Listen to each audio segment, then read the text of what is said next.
Après 9 mois d'efforts, le Morane Saulnier Type G commence à avoir fière allure. Fuselage en bois, anémomètre d'origine, moteur Rotec de 110 chevaux, hélice de 2,20 m de long. L'appareil est un véritable petit bijou, fabriqué dans les règles de l'art. Ça respecte le montage d'origine, donc des cadres et des traverses qui sont assemblés par des cordes à piano. Ces cordes à piano permettent de rigidifier toute la structure du fuselage. Et ensuite, ce sont des ferrures qui assemblent toute la structure aile et fuselage. Et une fois la voilure et le train d'atterrissage fixés au fuselage, le moment de l'entoilage sera venu.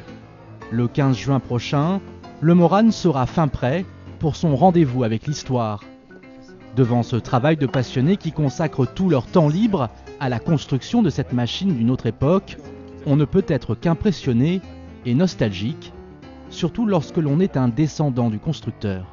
Pour moi, ça rappelle tout à fait les histoires que me racontait ma tante, la femme de Robert Morane, quand j'étais tout petite et qu'elle me racontait les courses, les trophées.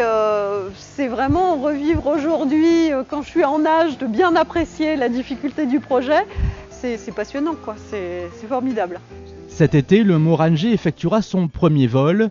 Ce sera un pilote d'essai d'Airbus qui sera aux commandes, qui tiendra ce manche, réplique exacte de celui utilisé par Roland Garros pour sa traversée. Ensuite, plusieurs pilotes confirmés comme Niels prendront le relais, non sans appréhension. C'est différent. Donc différent, c'est forcément un peu plus compliqué pour nous au début. Et on va faire des vols plus longue durée pour vérifier que le moteur marche comme il faut, en termes de consommation d'essence, en termes de chauffage, etc., etc. Enfin, refroidissement plutôt. Il faut forcément avoir un petit peu d'impréhension, un petit peu, c'est pas du peur, mais il faut se méfier, il faut être en alerte un peu. Parce que si on est un petit peu, on prend un petit peu, ben on est bien concentré et on va faire un bon vol.